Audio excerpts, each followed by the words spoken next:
And now they've gone back to normal. Everyone thinks they're not going to do it again for some other reason. You think across the next 30 years, they're not going to come back with some new shit? Fuck them.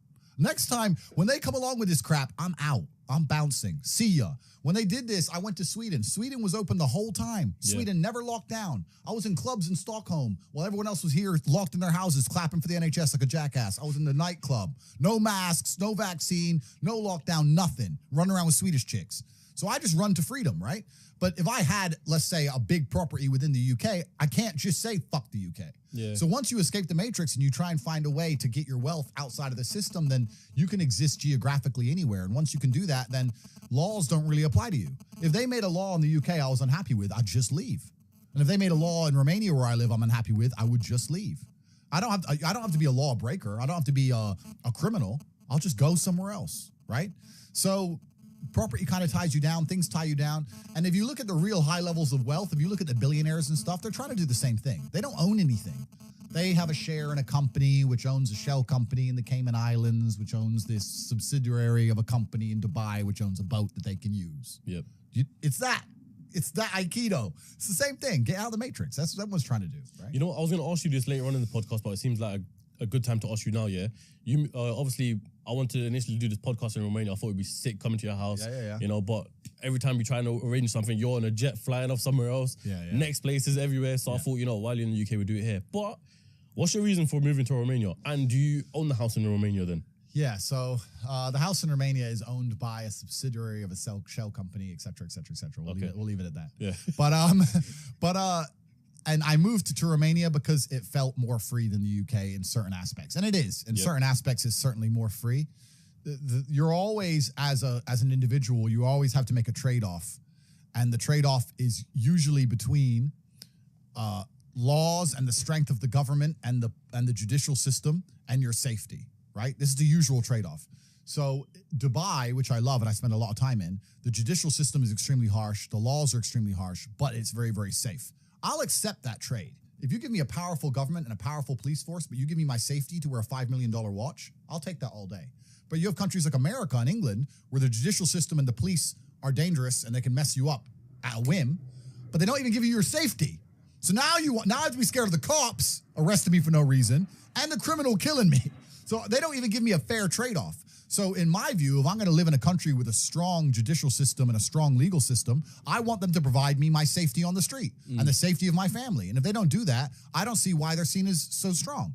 There's countries in Africa and Southeast Asia, et cetera, where the judicial system's a joke. Then fine, the streets aren't safe. The police ain't doing their job. That all makes sense to me, right? But when the police are going to come along and mess you up for not wearing a mask or catch you for speeding and wreck your life, but they can't even offer you safety, then fuck them. So I decided to move somewhere else. And there are countries in the world where there's a really interesting, delicate balance of a government and a police force which are not strong. And when I'm saying that, I'm not saying I'm breaking the law. I'm not saying it in that way. I'm saying that minor infractions or tiny things are not going to be, I'm not going to be persecuted to the end of earth I would in the UK for a parking ticket. Yeah, it's mad because they literally say in the UK all the time, people get caught more for speeding and shit like that than people getting caught for stabbing. 100%, right? And this is what I even said. Like in Romania, you don't get parking tickets. You just fucking park. You just dump the car, nobody gives a shit, right? So it's just a different way of life over there. But at the same time, Romania and a few other countries in the world, a lot of them are in Eastern Europe, they have a strong morality because they're very religious countries. So although the police are not seen as a strong police force, they're not like the English police, they're not as well funded, they don't have as fast cars, whatever. Yeah. It's actually very safe because people just have a different view of life. Yeah. So it all adds up. So I moved there purely for small things, bro.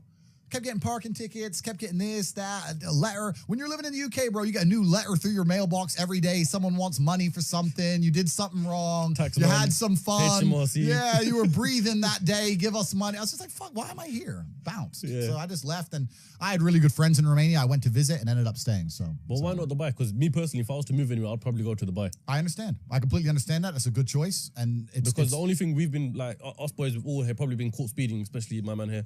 Yeah. And that's the only thing, they don't really give a shit about speeding like that. They'll pull you over, say, why are you speeding, all that. But the second you commit a proper crime, you're fucked. Yeah. You know and I respect Dubai. I really like Dubai. And like I said, I even have no problems obeying every single tiny law down to speed if you're going to give me my safety. But if you cannot offer me my safety on the street, then I think that you've failed as a country and failed as a judicial system. And I don't see why I should have to comply with any of your rules. That's the basic understanding of it. So yeah, I love Dubai. I spend a lot of time there. And even though I live in Romania, I've only been there since the beginning of this year. I've been there less than 2 weeks.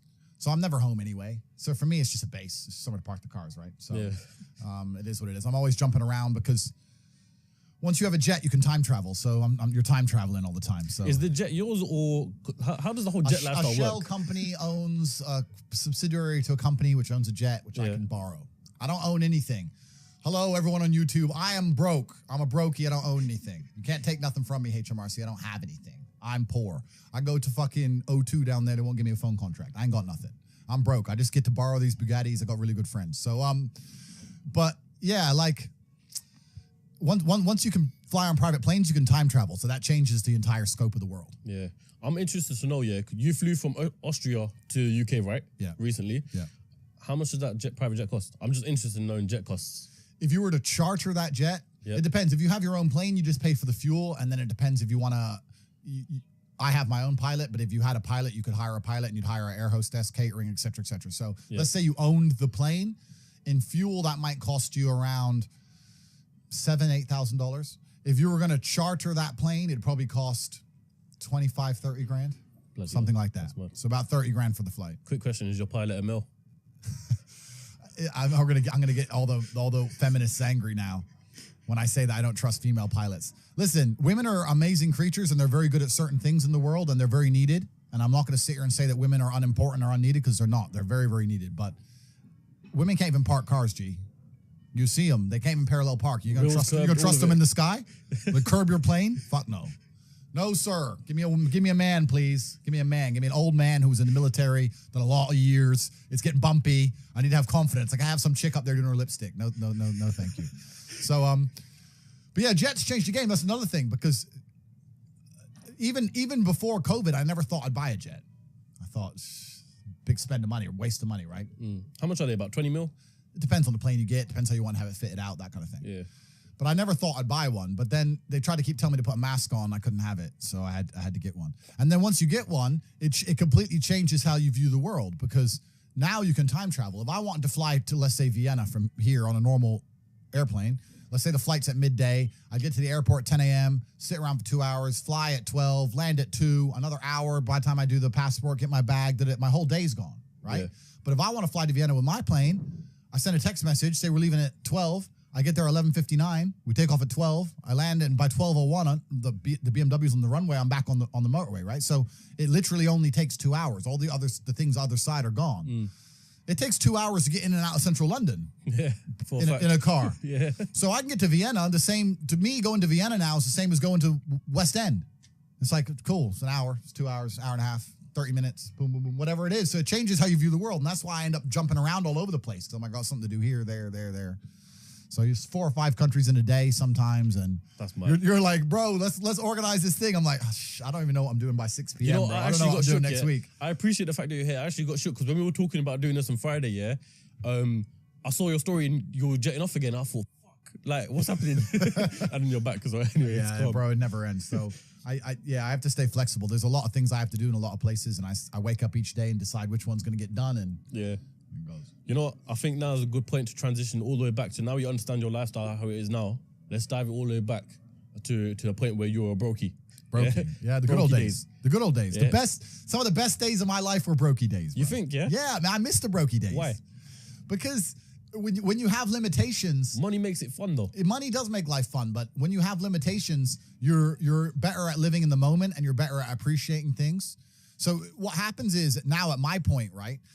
No matter how much fun I'm having, it's always, even if it's only 1% in the back of my mind, that it could be more fun somewhere else. If I can go anywhere I want all the time with no limitations, I never have to turn up to a job. I don't have anything I have to do. I can go anywhere, right? And I got a plane waiting for me. If I'm in Marbella in the middle of a party, no matter how good that party is, how much fun I'm having, whatever girls I'm with, whatever, and my boy texts me from Mykonos saying it's going off in Mykonos. Part of me is thinking, should I just... I can get there by it's 3 a.m. now. I can be there before the club closes in Mykonos.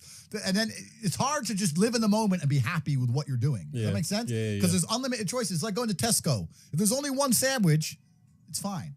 If there's 100 sandwiches, you start reading every sandwich. Which one's the one I want? Maybe that one was better.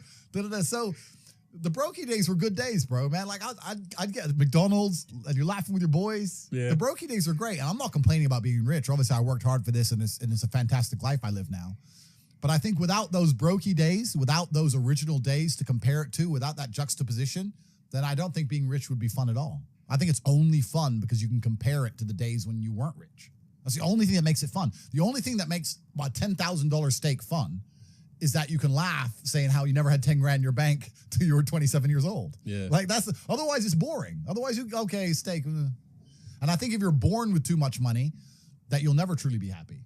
I think you need the brokey days. They're the best days. They're the best days. Because some people are literally brought up rich, born into money, essentially. Yep. You know, if your dad's born, if you're born and your dad's got Ferraris, Lamborghinis and stuff like that, Yep. you think that they're not really experiencing true fun, happiness sort of thing because they don't know the difference. It's not the destination, it's the journey. And humans, we all work in regards to, it's even the way the human body works, right? If you're driving at 200 miles an hour, you don't feel it. You only feel the acceleration getting to 200 miles an hour. Yeah. So if you were born at 200 miles an hour, it doesn't feel fast. It doesn't feel fun. My life feels fun now because of all the acceleration to get here, and I can remember the times when I was stuck by the side of the motorway without a car. Yeah. So I have that juxtaposition. Without that, it's not even interesting. It's not even fun. So the brokey days, anyone who's out here who's broke, good. These will be the happiest days of your life once you made it. You just got to remember everything and sit around with your boys. I mean, maybe some people change with money. Maybe if you get new friends and things change, but I hang around with the exact same people I did when I was poor. I got the same friends. I live with the same people, the same guys, same jokes, nothing's changed for me. So for me, I'm just a broke guy with a bunch of money. That's all that's happened. Just the financial situations have changed. Yeah, the financial situation's changed. That's it. So you grew up in Luton, right? Yep. So what was your whole upbringing like then? Yeah, so I was born in America. I left America when I was 10. Yep. Moved to Luton, where my mom was originally from. Went to Lee Manor High School in Marsh Farm. I think it was one of the bottom 3 high schools in the country at the time. Went to a nice rubbish high school. Went to college, did some A-levels. Rejected university because they tried to tell me to do a personal statement. I couldn't be bothered. Is it? Yeah, that was literally What it. would you have studied in uni? I did really well in my A-levels. In my GCSEs, I didn't try. And I got a bunch of B's and C's. And I know I'm a genius, right? So it annoyed me. So I thought, I'm actually going to try for my A-levels. So I got a bunch of A's. I did business studies as well, got an A. And then I did some advanced diploma in business studies for the top 1% of scores or some crap. And I got merit in that. And then I was offered a place at, what was it called? Begins with A. Ascot. Okay, yeah. That's in next to Birmingham. Yeah. For advanced business, like basically what every man would dream of, right? Advanced business, university, blah, blah. I offered this place. And they said I had to do a personal statement. And I said, no, I don't. I've already been offered a place. They already give me a place because I'm the big G. Look at my scores. I'm a genius. And they said, no, you still have to do a personal statement. I was like, why? Who's going to read this? Hi, my name's Andrew. I like to run. You literally got to sell I go yourself to in a the piece of gym. paper. Like, no one's reading this shit. Like, why am I even writing this? It offended me. Yeah.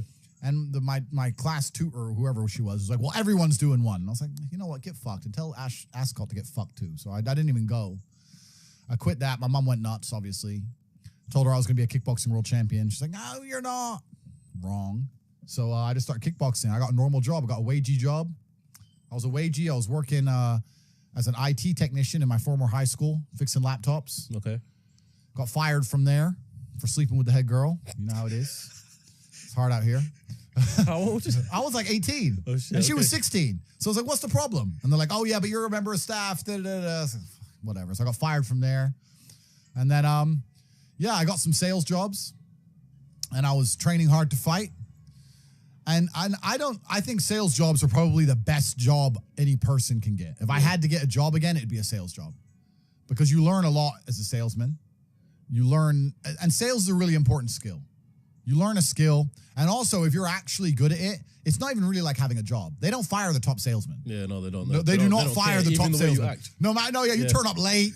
You crash your You're car. selling, yeah. Well, sorry, G. Boom, here's my numbers. They're like, oh, all right, dickhead, but all right, bye. They don't give a fuck if you're the big boss, right? So if you're a salesman, it's the only time you get any kind of freedom. And also all the responsibility and all the pressures on your back where it belongs as a man.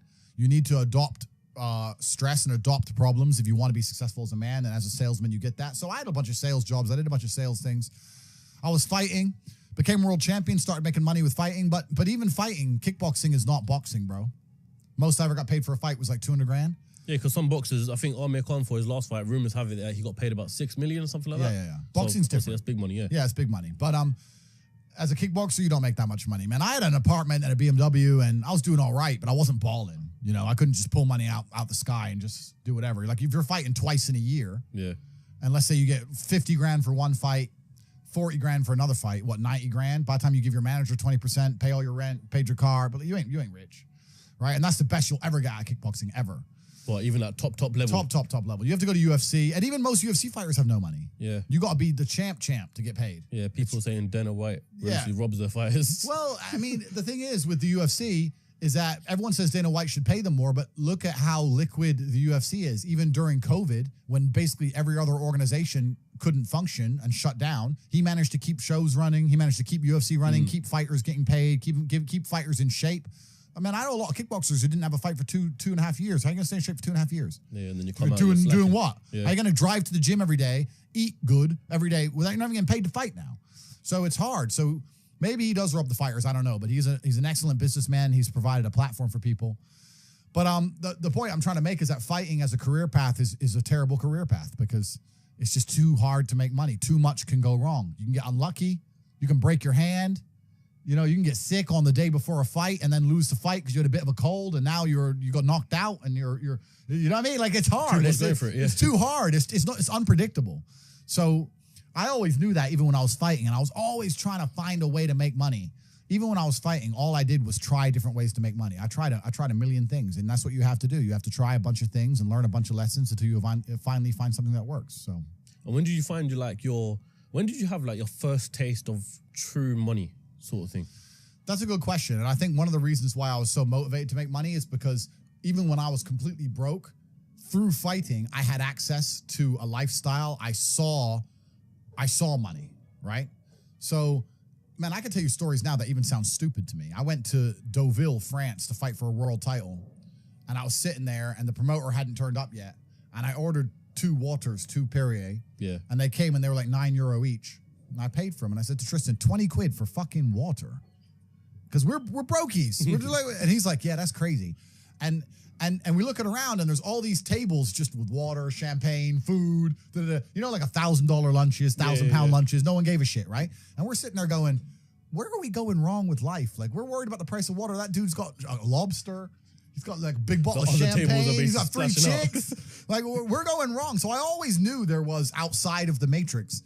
There were these people who were living in a way that money didn't have any significance. Money wasn't real to them. So I always knew it. I was always around it, especially through fighting. I went to a bunch of crazy countries, Kazakhstan, all these places. We're in Kazakhstan, a poor country. It's just G-Wagon, G-Wagon, G-Wagon, G-Wagon. I'm like, what's going on? Like, there are people who are living outside the matrix, and once you live outside of it, once you get to a certain level of incomes and wealth, everything becomes free. Like, when I was looking at the price of that water, no one else in that restaurant even looked at the price of anything. It didn't matter. Yeah. And that's what I'm like now. I don't know the price of anything I eat or buy. If it's not a house or a car, even most supercars, G, I don't even know. If I want the new Maserati, the MC20, the Spider, I'm just going to text my boy, yeah, fully spec, every option. And it's going to come out the bank and I ain't going to notice. Like, it doesn't make a difference. If I have 11.8 million or 11.4 million, what difference does it make? It doesn't mean anything. Yeah. So you get to a point where the whole world's free. And then you start just buying stuff, not because you want it, but because it's completely free. So even if you 1% want it, right? You're like, oh, well, maybe I might use it once. 400 G's. I might drive it one day this summer. Yeah. You know, and that's how you get to. It's the same way people just buy coffee at a whim. You end up doing that with everything. So I always knew that kind of life existed. I used to talk with my brother about it all the time. I was like, bro, we're doing something wrong. Something doesn't add up. We're still thinking in terms of like make money, spend money, money in the bank. There's people who are living for free and they just point at things and they get everything they want. And my brother used to call me crazy. He's like, what are you talking about? I was like, no, there's the matrix. We're inside the system. We need to escape. And now I managed to find a way out. So I always knew it existed. I was always looking for it. And it does exist, man. You can get to a point of income. You can get to a point of wealth generation where literally everything, I don't know how else to say it. I want to say it in a more articulate way for the sake of the podcast. The only way I can explain it is everything is free. That's how I view the world. Everything's free. If I want something, it's free. I want dinner's free, coffee's free, supercars are free, private jets are free. It's free. It's free. I just want it because all they want is numbers on a screen, and numbers on a screen are what's numbers on a screen? It's nothing. It's free. I don't know how else to say it. You're telling me if I give you some numbers on a screen, you're going to go and build me a W16 fucking Bugatti Chiron Pure Sport, and you're going to deliver it to me in my house, and you're going to put it in the color I want, and it's going to be gorgeous and beautiful, and everyone's going to be jealous, and you're going to do that, and all you want is a few numbers on a screen? Safe. Take it. Take it. I don't give a fuck. It's free. I don't know how else to explain it. That's the world. That's the level the world gets to. That's mad. That's mad. So you and Tristan, you do everything together, right? Yeah. Correct. You share everything, businesses, bank accounts. Correct. I think the only thing you don't share is girls, right? Correct. So what's that like? And where did that whole relationship with you and your brother come from? Because I think a lot of people in the UK especially, they kind of view their brothers as the complete polar opposite of them. Yeah. And don't want to do anything with them. You do your own thing. Yeah. So when did you and Tristan think that, okay? I think that's one of the biggest mistakes that people can make. And one of the largest things that hold people back from wealth is the people around them. Not only because of the mindsets of the people around them, but also trying to find people around you who you can truly actually trust is difficult. Yeah. It's difficult, man. I'm telling you, if you get 20 people, 20 full-grown men in a room, and they can trust each other completely and nobody's out to snake anyone, even if all 20 are working normal jobs, but they pool their spare income, you will be rich. You'll be fine. The problem is finding 20 people you can trust, right? 20 people with normal jobs, even with normal jobs, you could pool your spare income. You could buy cryptocurrencies, you could buy houses, you could do whatever you want to do, and you would find a way to escape the matrix. At least, maybe not to the insane levels, but you'd all be comfortable, right, by just pooling incomes. Problem is, one of them 20 is going to snake you. One of them 20, his woman's going to leave him, and he's going to get fucked over, and you're going to get fucked over by extension. Or one of them 20, his wife will be in her ear. You're always out with them boys. You can't be with them anymore. The woman gets involved, starts messing it all up. So it's hard. A lot of people don't understand that the entire world, the most valuable thing on the planet today is human capital. Even the people at the very, very top echelons of life, all they care about is controlling people. The people who are in charge of governments and stuff, all they care about is controlling people, making sure you do what they want you to do. I don't want to get too political and talk about Epstein's Island and all that crap, but once you get to a certain level of money, all they want is people. People are the most important thing. You can't have a business without people. You can't have a government without people. You don't have anything without people. So I don't see why you wouldn't have the people you're born with who share blood with and just do a handshake as men and say, okay, let's not fuck each other over, let's get rich. Because now you're doubling your manpower, right? You're doubling up. So I think that I was always close with my brother and he's always been close with me because we are a team, and you need to have a team. And if you have a team, you stand a better chance. It's player versus player out here, man. It's on the street. It's not easy. For every dollar you make, for every pound you took it from someone else. You don't make money, you take money. People don't understand the way that money works. You're not the Federal Reserve. You can't create money from thin air. Every single pound in your bank is money you took from someone else. And when I say take, I don't mean it in a negative way. You might have convinced them to give it to you. You might have a coffee shop. I'll give you a nice coffee. You'll give me some money. Cool. But you still took his money, right? So if you're out here trying to take stuff from other people, don't you want to have a team? You want to do it by yourself? You want to be Rambo? Because if you get two of you doing it. You get two of you. That's right. So the whole idea of this lone soldier, this Rambo, I'll do it all by myself, that's all dead, bro. You need to have a team. It's player versus player. And for the same reason, if you were out here on the street and you want to defend yourself, you want your boys around you. It's the same thing with trying to get rich. The problem is trying to find guys on your level. That's the hard part, right? So you and Tristan have always been close then? We've always been close since the beginning. Every single battle either of us had to face, we faced as a team. Yeah. And our battle to become rich, we faced as a team. We sat there and go, okay, we are going to get rich. It doesn't matter if right now I'm going to start this business and I ain't going to make any money. So you're going to work a wagey job so we have somewhere to live. And I'm going to focus on this as a team, right? So at least we have somewhere to live.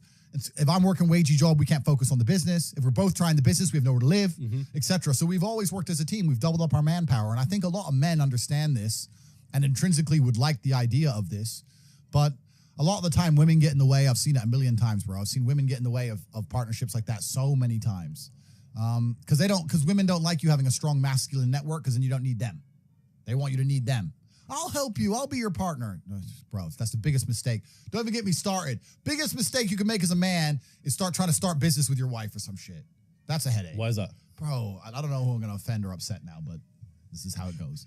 Because now you got two different battles. You got the relationship you're trying to be in control of, and I got to deal with the business as well. Now, it's different if you run the business and you hire her, and she does a little bit of admin. Cool, that's fine. But I'm talking about, let's say... 50-50 business partners. Yeah, let's say your chick goes, I want to open a beauty salon. And you pay for her to open a beauty salon. And now this beauty salon, you've put $1 million of your money in it. And it's not open on a Thursday. You're like, why isn't it open on Thursdays? Oh, I had a headache. do you mean you had a headache, bro? I just spent $1 million. Yeah, but Claire's sick and I have a headache. And now you got the relationship. It's all messed up. This bitch is lazy. She thought it'd be like Sex in the City episode where she just drinks lattes and makes money. And she realized she had to actually do shit. You know what I mean? And it's all getting messy there. Whereas when you're with your boys and let's say you invest $1 million in something, it's not open on Thursday, you can go to the house and say, what the fuck's wrong with you? Don't be a bitch. You're a man. Yeah. You could just say, look, we need to open. You can't do that with chicks. It's hard. So even now, I've got 45 people who work for me and not a single one is a female. Not one. This episode is brought to you by Sunamos. If you don't already know about Sunamos, they have the greatest long-lasting perfumes, and as you'll see later on in this episode, approved by the top G himself. They're also based all over the UK as well, so chances are you probably have a store right near you. And if not, they're also online based as well. My personal favorite is the most recent one they brought out, which is Golden Dust. So get your Sunamos fix today, and because they're sponsoring the episode of the top G himself, we'll use code Tate15. How about that? So use code Tate15 for 15% off of your purchase. The thing is, we're living in a society right now where there's, everyone's trying to live independently, right? Yeah. Females, males, yeah. Everyone's trying to be hustlers, both men and females.